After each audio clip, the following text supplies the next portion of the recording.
What's up, guys? My name is Tai Zen. Welcome to the cryptocurrency.market channel. This is a trading, investing, and entrepreneurship channel where we focus on the realities in the real world of trading, investing, and entrepreneurship. And in this video, guys, I want to share with you guys something about the skills that we practice every day. And I want to talk about, you become good at what you practice on, okay? So in a previous video I made, I talked about the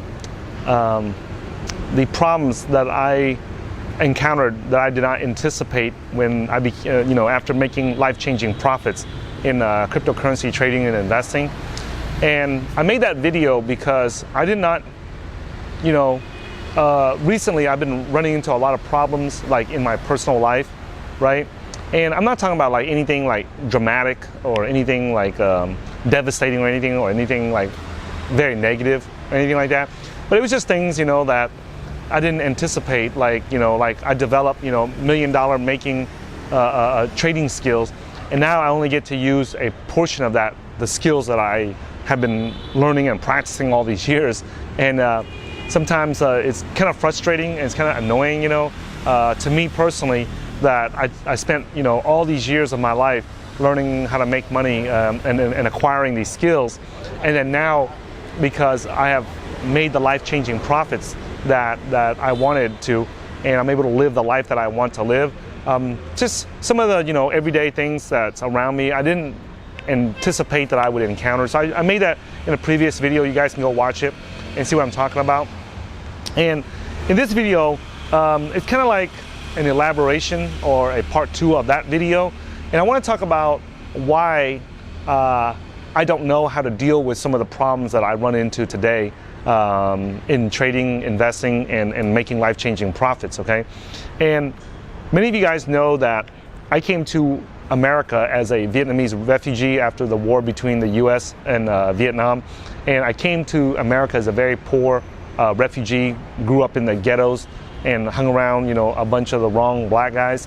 And then I ended up getting involved in drugs and ended up in federal prison for nearly 14 years, from the time I was 18 to the time I was in my mid-30s, around 34, 35 years old. And then I came out and I worked and I learned how to trade and invest my money. And it took me about 11 years before I was able to retire from my trading in my mid-40s. So in a few more weeks, next month I'll be 49 years old, and I've been retired now since for the last 3 years now. Okay, and it's nice, guys. It's nice, and some of the problems I run into today in my personal life and with my family and stuff, I never anticipated some of these problems because I never practiced or trained for them. Okay, so when I came to America as a refugee, I had been dirt poor. My family was forced to live in the poor ghetto black neighborhoods because to reduce expenses, and we had no money, and I was just dirt poor. That's why I got involved into drugs. There's an old saying that desperate times calls for desperate measures, and I'm not happy or I'm not proud of the things that I did in the ghetto, to get money to pay the bills and stuff. But I am grateful that that experience has happened to me, and it's made me a stronger person, so that I'm not one of those soft-ass snowflakes today that get butt hurt whenever somebody says something that I disagree with, or my feelings get offended. So I'm really proud of that. I'm glad that I grew up in the ghetto, so that I grew up as a strong man, so that I'm not afraid of other men. I'm not afraid of other people. I'm not, when I go out there and encounter people, I'm not scared of them. And if I don't know something, I know that I need to open my mouth, ask questions, and learn and study and practice it. And one of the things that growing up in the ghetto helped me was that it helped me to live a world of reality. And I contribute and I give credit to a lot of the things that I did to help me be able to retire early. Within just roughly a decade of my life. Where there's lots of my high school friends that graduated. They made much better grades than I did. They became doctors, lawyers, engineers, and everything, and they're still working a 9-to-5 job. Even though I was locked up for nearly 14 years, I come out and within roughly a decade, I was able to retire, okay? And I think that I could have done it even earlier, like 5 to 6 years earlier, if I didn't jack around and mess with the wrong people and do stuff that did not work in reality, you know? So that's why our channel here, I focus a lot on the things that we need to do to focus on becoming a better trader and investor and entrepreneur in the real world and not just in theory. And so one of the things that I realize, you know, I look back, you know, whenever I don't accomplish what I set out to accomplish, or when I find out that I don't know something or I suck at a certain skill, I always look back at myself and go, hey, you know, Ty, why are you not good at this skill? Like, for example, let's just take, for example, of like being a dad, okay? So I always had this fantasy that when I was growing up that I would be a very good dad, right? So I saw how, you know, my dad did not treat me well. He never cared very much for me, and, you know, or if he did, there was never any signs that he cared or even was concerned about how I was going to turn out when I grow up, you know. The only thing that he was concerned about was, you know, the things that I did so they would make him look good in the Vietnamese community, okay? Because, you know, we live in that saving face culture, you know. So if you don't understand what the saving face culture is, just search on YouTube for Ty Zen, you know, saving face, and, you know, I got a few videos that explains it, right? So anyways, that was always my dad's concern, you know, was that me and my brother and his sons made him look good in his community and while he was growing up. And then, you know, it was expected that when I grow up, you know, that I would train my sons and my kids to make me look good and have a better face in front of the Vietnamese community. And so when I deviated from that, you know, and I didn't know about or have a full understanding of the saving face culture, that really bothered my dad, or I don't know what the deal was, but he was not a very good dad, you know, like on a scale of 1 to 10, you know, if I put myself as 10 being, you know, the best, or, you know, or the top, I would put myself at around a 10 when it comes to being a trader. But when it comes to being around a dad, I would probably put myself at like a 2 or maybe a 3. I'm probably just like, you know, slightly below average when it comes to being a dad. And, you know, the only thing that from the outside it makes me look good about being a dad is that, you know, I make, you know, a lot of money and I'm able to, you know, provide my kids with all the financial resources or the things that they want or they need, you know. And so on the surface it may look like, you know, hey, you know, Ty's an awesome dad or a badass dad or an awesome husband or whatever. But I know deep down inside, you know, because I like to keep it real and be true to myself. And I look at myself and I look at, you know, other dads, the way they treat their kids and the way that they, you know, spend time with their kids. And, you know, I'm probably not the best dad out there, and probably not even the best husband out there, even though, you know, my wife has never had to work, you know, since she's been with me, since she started dating me as a girlfriend and everything. And then after we got married and everything, even to this day, you know, even if I die and kick the bucket today, you know, I make sure that there's enough money and, you know, resources available to where she never has to work again, or, you know, my kids ever have to work or things like that. But still, that doesn't, just because I'm successful now, you know, from the financial aspect, you know, I look back at the things that I'm doing and I'm like, hey man, am I like the best dad that my kids can have? Am I the best husband that my wife can have? And I look back and I say, you know, I'm probably not, you know, and I'm gonna be honest with myself. And I'm sharing this with you guys. You guys know I like to keep it real and shit, you know, because most of these other fucking fake ass channels, you can't learn shit from them because they're fake as shit, right? So I'm sharing this with you guys so that if you guys are in the same shoes that I'm in, you know, maybe you guys can, you know, learn from my mistakes and learn from what I did that was wrong, and maybe make some adjustments in your life, okay? So one of the things that I didn't necessarily do something that was wrong, you know. What I think I did was that it's just something I just didn't do, you know, because I grew up poor, and me and my older brother, we were always fighting over a can of Coca-Cola. We were always fighting over a can of Pepsi. Everything we ate, you know, like if we had a mango, he and I would fight, you know, to see who got the bigger piece. If we had an apple, we would fight to see who got the bigger slice, right? If we had an orange or a grapefruit, we would fight to see who got more slices and the bigger slices. So when I was growing up, all I wanted was that I wanted to live a life where I didn't have to fight my brother or fight my sister or fight my younger brother over a slice of apple or over a slice of watermelon or things like that, you know. I remember there's a dish called thịt kho, bò kho, right, in Vietnamese, and it's just a stew. It's like a beef stew except it's with pork, and we have eggs in it, and we would have these big chunks of like fat in there. Like I'm not kidding you. It's like 3 fingers thick, and then, you know, maybe this much meat on it. And me and my brother would fight over that to see who would get those chunks of fat to eat, you know. And then me and my brother would fight over the eggs that were left in the pork stew. And I remember we would look at when we were working on the commercial fishing boats, and I would go to Houston, right? And I would get some parts for the fishing boat. Me and my brother would stop by, and we would save up some money, and we would stop by this one roast duck and roast pork place that sold Vietnamese roast duck and roast pork. And they had this one roast duck place that, man, that was so good, man. It was like a little stall, and they would, you know, you could buy one, get one free, and there'd be a whole block full of people waiting in line, like all the blue collar workers, and we would get in the line with them.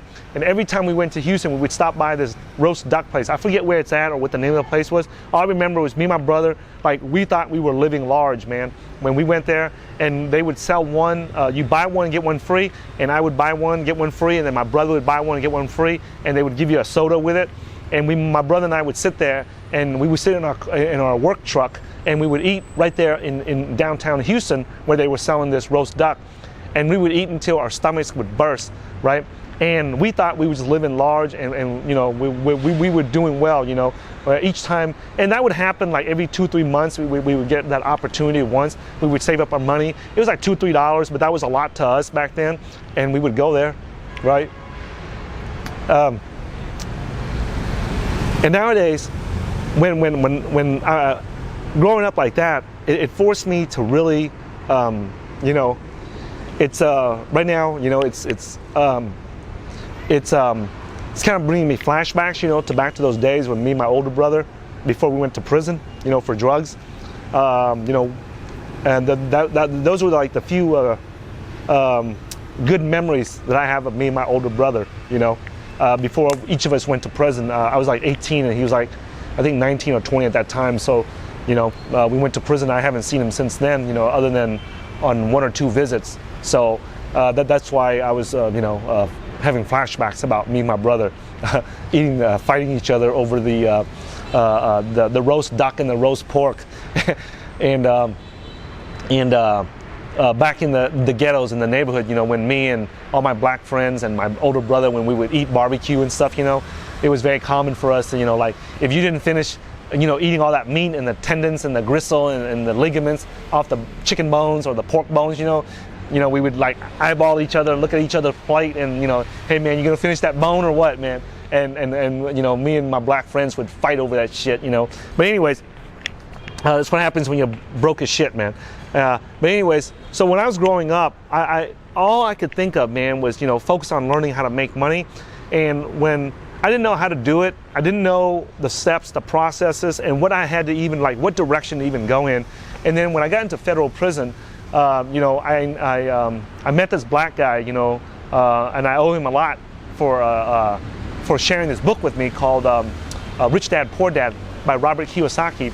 At that time, I was still thinking about, you know, going to college when I get out of prison, even though it did not make any sense, right? But there was a part of me, being Vietnamese and being Asian, you know, I just felt like, man, I was compelled to have to go to college, you know, or else I'd be a total loser.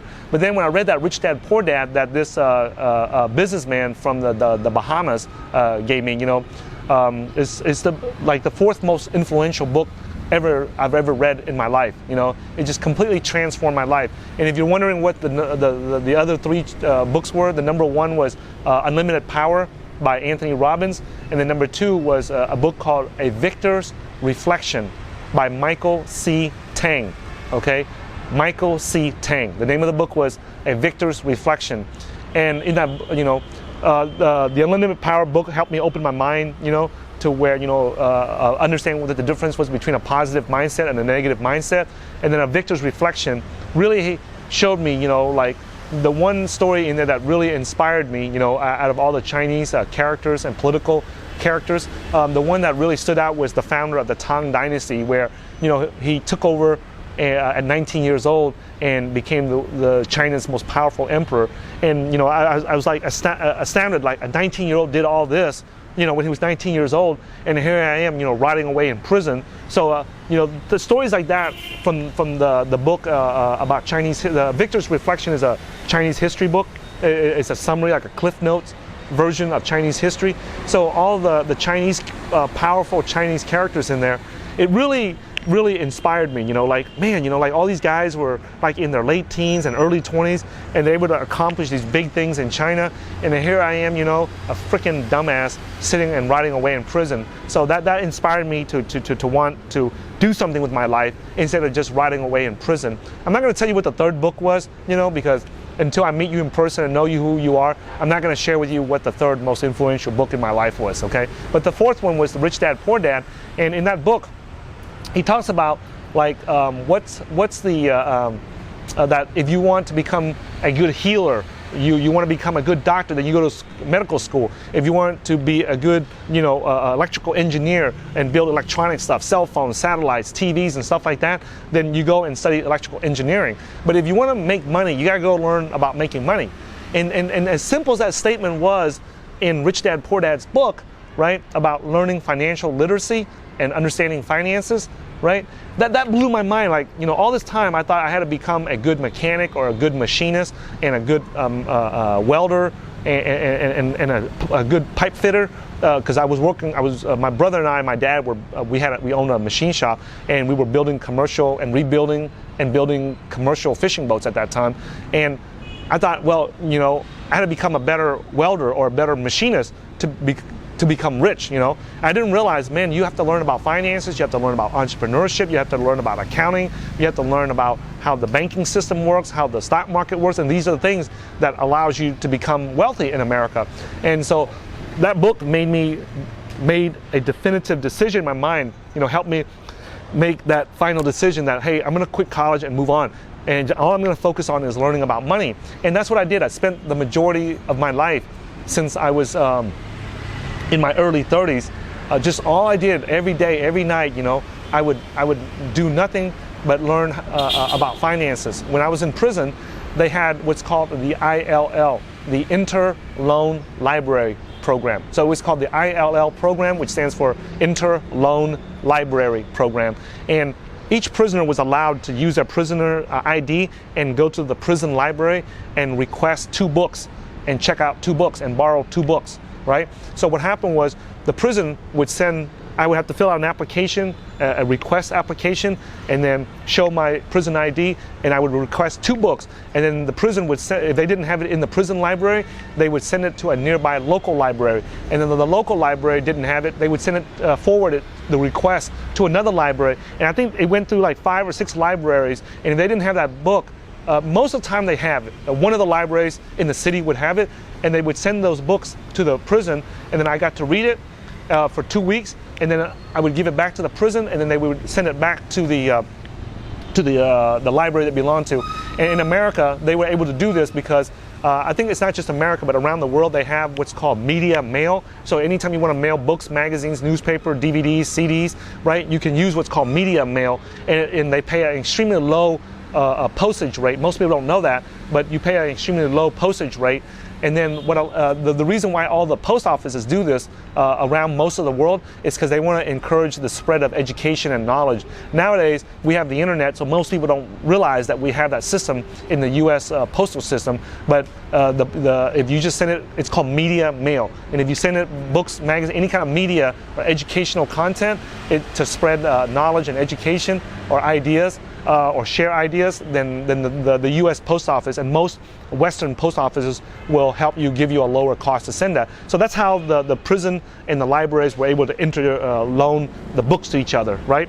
And so at that time, pretty much any kind of like drama books, you can pretty much go to the first library and they'll have it. But when it comes to business and entrepreneurship and finance books, especially books about trading and investing, that was very, very difficult. So every time I put in a request for a book, there would be like 2 or 3, I would have to make 2 or 3 attempts So in other words, each attempt would be like 5 libraries, and so every attempt would be 5 libraries. So I would have to go through like 15 libraries to get one finance book that I needed. And it was a long wait. So what I did was I went to all my friends in the prison, and I would borrow their prison IDs, and I would, drag their ass to the prison library, and then I would fill out the request forms for the trading books and the finance books, and then I would use their prison ID and put it under their name. So by doing that, I was able to spread out. I would get like, I don't know, like sometimes 7, 8, 9 people. So because of that, I was able to check like 40, 50, 60 libraries at one time to get that one book, trading book that I needed. So whenever I got that book in, man, I would stay up all night. I would read that shit like 2, 3 times, right? And sometimes, because I'm a high school dropout, it takes me slower to read and understand shit. So I would have to read that, and then I would go down to the library and then put in another request to extend the borrowing that book for another 2 weeks. And so I can read it at least 2 times. And I made it a point that every book that I got in, I read at least 2 times, right? So, and because I did that, all my life, all I focused on when I was in prison was reading more books about trading. And then when I got out of prison, right, it was the first time that I pretty much had access to the world's library. So I was able to go on Amazon and a bunch of other bookstores like Barnes and Nobles and be able to buy it. Like I had a list of dream books that I wanted to read about trading and investing when I was in prison, but I could never get those books because they were hardback, and the prison would not let a hardback book come in because they felt that you could smuggle drugs inside the hard cover of the book. So it's extremely difficult to get a hardback cover in. So there were some books I had to pay to get the book, and then I would have to pay the drug smugglers to smuggle the book in and to cut the cover off and just smuggle the inside of the book in without the hard cover on the outside, because I read the reviews in magazines and newspapers and everything, and they were saying that this is a good trading book and stuff, right? Long story short, guys, most of those books, like I read like, I don't know, hundreds of trading books in there, and most of those books are just garbage. I wouldn't even, if they gave it to me today for free, I wouldn't even take it, okay? But when I got out, I didn't know that most of these guys that were writing the books did not trade for a living, and they did not trade in the real world. They were only just analysts, okay? So guys that just read a bunch of charts, but they actually never put money on the line, because if they put money on the line, they would know that half the shit that they're writing in there is just a bunch of bullshit. That's why you guys don't ever hear me recommend any books, okay? The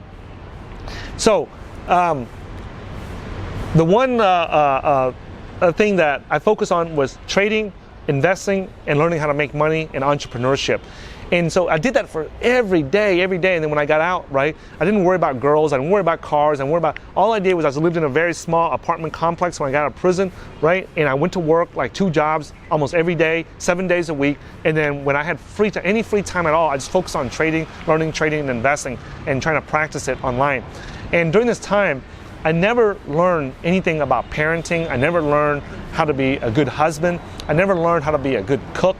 I never learned I didn't learn any of this shit. Like what I would call like household and family stuff, right? And so because of that, now that I am free from the 9-to-5 job and I have the financial freedom to do what I want to do, go where I want to go, and live wherever I want to live, and now I'm spending time with my wife and kids at home, right? The problem I run into is like, okay, so now how do I be a good dad, okay? Because I have no freaking clue, because my dad was absolutely like, on a scale of 1 to 10, he's probably like a 0, right? So if I'm a 2 or 3, as far as being a dad, I'm not that much better than my own dad. I would say the only difference is that I don't beat my kids, and like my dad beat the shit out of me, and I have enough money to provide for my kids. That's probably the only difference, right? But other than that, like sometimes my kids would do shit at home, like they're acting up and they're acting crazy. And I feel like punching them in the stomach sometimes, even though they're only 6, 7 years old. Obviously I don't do it, I just, you think about things, but it doesn't mean that I actually do it in real life. And sometimes I feel like grabbing them and shaking them vigorously when I'm trying to make a big trade. I'm trying to move several bitcoins around, or hundreds of $1,000s around on a trade, and the kids are just screaming and yelling in my ear nonstop, right? And I tell them to stop it, and what do? They bust out their scooters, they bust out their electric motorcycles, and they're running around making even more noise, and they're racing each other throughout the house and shit. So all these things, but then there's a part of me that looks back and says, hey, I never had any of those toys, and when I was growing up, I was working, in my elementary school years, I was working picking fruit and vegetables out in the farms in the city of Salem, in the state of Oregon, and I should be grateful that my kids are able to, you know, play with all these electronic toys and motorcycles and scooters and bicycles and things like that, and I should be grateful that they're happy and stuff, you know, and they're enjoying their childhood, you know. And so there's this conflict, there's this internal tug of war, and this internal friction of pulling back and forth, you know, on one side of trying to be an even better trader, and then on the other side, right, of trying to be a good dad and a good husband to my wife, right? And you know, it sucks, man, because now I realize that I cannot even, like, the thought of like focusing on learning how to become an even better trader, right, has not even like really what do you call that? It's starting to slowly, the desire to want to become an even better trader than what I am now is slowly starting to diminish. Because I look back and I'm like, you know what?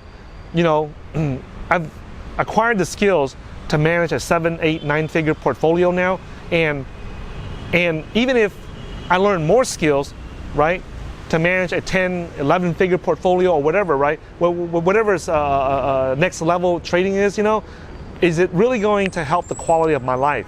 And that's something that if you guys are wondering, like, why my business partner, LeonFu.com, the Honorable Grandmaster, legendary, world-renowned oracle of crypto, it does not broadcast very much on our channel, because every time I try to drag his ass onto the channel to just talk about trading and investing, the question he's always asking me is that going to improve the quality of my life? And the answer, almost 100% of the time, is no. Okay? Now, you know, I still broadcast because I enjoy it, you know, like most people like to go and play golf or do a bunch of stupid shit, you know. For me, my free time is like, I like to reminisce and recall the mistakes and the things that I did to get to where I'm at today and share it with the rest of the world, you know. I also do this so that I leave a video archive so that my kids in the future, if something happens to me, they can come back and look at how their dad was and how he encountered some of these problems and how he encountered some of the wealth problems that people run into to become wealthy, how, you know, their dad overcame the financial struggles, the poor neighborhoods, the poverty mindsets, and the negative friends, the negative environments that he was in, and to become a wealthy, you know, one of the wealthiest people in the world, you know. I want them to learn that. I want them to know that, you know, this is how dad got into the top 1% of society, you know. And so because of that, right, that's why I continue making these videos. For my business partner, Leon, he's like, man, you know, I don't need to be making videos. You know, we have a course online called the Cryptocurrency Investing Blueprint that Leon and I put together. It's a recording of our $25,000 crypto investing bootcamp. And we recorded the whole thing, that 4-day event, and we put it, edited it, and then we had our securities attorney review it to make sure everything we say in there is kosher and nothing we say, you know, violates any U.S. financial laws or anything. And so it's up, it's available for sale. You can get you a copy of it at www.cryptocurrency.market/blueprint. And you know, he says that, you know, you and I already put the cryptocurrency investing blueprint up. And it's available on our website, so if anybody wants to learn what we did, they can just go get a copy of it. Why do I need to broadcast every day? So that's my business partner's mentality, and I respect that, you know. Maybe Blue Moon, when he and I meet up, you know, we'll shoot a video or something together, but for him to just get online and shoot these random videos like I do all the time, you know, he that's just not his cup of tea, because he doesn't see how that's going to improve his quality of life, okay? So he's already made enough money and set up the investments so his wife and his only child is set for the rest of their life also. So, you know, he's like, you know, I can make more videos, so it ain't gonna change the quality of my life or my kid's life or my wife's life, so why make them, right? So I just like sharing, you know, these things, because I wish that somebody would have shared it with me when I was growing up broke ass as shit, you know, and poor. I believe that if I had this knowledge today, that someone would have shared this with me and guided me when I was growing up, I think that I would not have gotten involved in drugs. I wouldn't have went to prison for nearly 14 years of my life and wasted all that time. So, and there's other people in prison besides myself that are going through the same thing, and that because they never had the right guidance. So I'm hoping that these video series that I leave on my channel,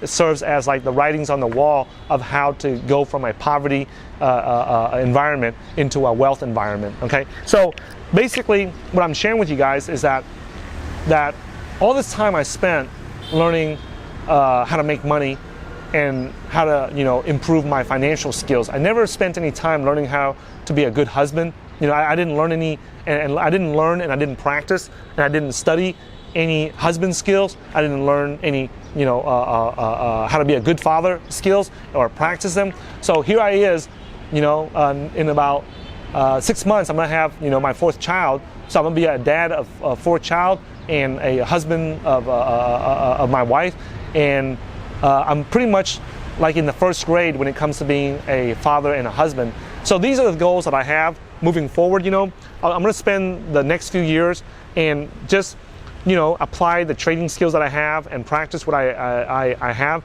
But, you know, I don't see that practicing, going out of my way to go learn, you know, more trading skills is going to improve my quality of life or my family's quality of life. I think that by becoming a better father and becoming a better husband and utilizing the wealth that I currently have already, I think that the quality of my life and the quality of my family life will be significantly better. And I think that ultimately, I think that that's what we all make you know, life-changing profits for, is so that we can personally have a better quality of life and our family can have a better quality of life, you know. So that's one of the reasons why you guys don't see me follow any traders on my Twitter, and I don't, you know, outside of guys like Tone Vays, you know, who I consider as a friend, you know. You know, I follow him just because we're friends, you know. But outside of, and Mark DeMesso, you know, I follow him because I consider him a friend. But other than that, you don't see me follow any traders or investors in crypto, because if, you know, once you learn the skills of how to manage a 7, 8, 9-figure portfolio, like what more do you need to learn? I mean, it's really, you just got to practice what you already know. And any new skills is not really related to trading. It's more like estate planning. It's more like tax planning. It's more like, you know, accounting, you know, and financial laws. Those are the things that improve my profits more than actual learning like technical analysis or any of that dumb shit, right? So, and I'm not saying that technical analysis is not important or it's not needed in trading. It is important and it is needed, but it's, you know, once you get to where you're managing a 7, 8, 9-figure portfolio, guys, technical analysis is the last, very, very last thing that you think about. Okay, I'm just letting you guys know. So that's why whenever I see online guys that are still talking about technical analysis, you know, and they've been in crypto for 4, 5, 6, 7 years already, then that just lets me know what level that they're at, because they haven't reached a higher level. Because if they did, they wouldn't be focused on technical analysis. Okay, I mean, you don't see like Mike Novogratz, the hedge fund manager managing $1 billion or whatever, you don't see him talking about technical analysis. Okay, it's just that's just not something you do when you get into the 7, 8, 9-figure portfolio range. Okay, that's something you do when you're like, you know, managing like $1,000, $5,000, $10,000, $20,000, $100,000. You know, but once you get into the bigger portfolio size, that's not what's important. What's important is understanding the tax laws, the financial laws, and the estate planning laws, so that you'll know how to manage and protect your assets. Okay, so just wanted to share this video with you guys, you know, that about the husband skills and the father skills, and so that you guys don't overlook that, you know, because if you're in crypto right now, you guys are getting into crypto right now, especially if you're buying, you know, stuff like Tezos and things like that right now, more than likely you are going to end up making a bunch of life-changing profits, guys. It's not a matter of if, it's just a matter of when. Don't lose your coins. Do not keep your coins on the exchange. Keep your coins in a hardware wallet, and just don't, you know, sell during a bear market. Sell whenever we start going up into a massive bull market, right? And most important things, guys, know what you want in life. Know the life that you want to live, so that when the market gives you the opportunity to have the profits to pay for that life that you want to live, then you can sell and do that. Okay, selling, when you sell to take profits, is not based on technical analysis, guys. Selling to take profits is based on the kind of life that you want to live. Determine that ahead of time. right? If you don't know that, watch one of my videos where I just search for Tai Zen, you know, the biggest mistake that we made in the bull market of 2017. And I go over what the biggest mistake is that everybody made. Go watch that video, take some time out, 30 minutes, an hour, and write down the things that I should talk about in that video for your personal life and the goals that you want, so that when we go into the next bull market and the market gives you the opportunity to create the life that you want to live, right? That way you don't have to look at technical analysis. You don't have to ask anybody like, hey, do I sell now or do I sell tomorrow or next month or when, okay? Because when you sell is dictated by you personally, not by the markets, okay? So thanks for watching this video, guys. Make sure that if you're not following us, follow me on Twitter at HeyTaiZen, right? And then you can also follow our newsletter, subscribe to our newsletter, where we send out really good stuff each week to all our newsletter subscribers. You can go and subscribe to that at www.cryptocurrency.market/newsletter and enter your name and email there. And I'll send you a video on the 6 key ingredients to building a profitable crypto trading system, okay? So go and subscribe to our newsletter and I'll send you that email. Put your email in there, I'll send you the 6 key ingredients to a profitable trading system, guys. All right? And thanks for watching this video, and I'll see you guys in a future video.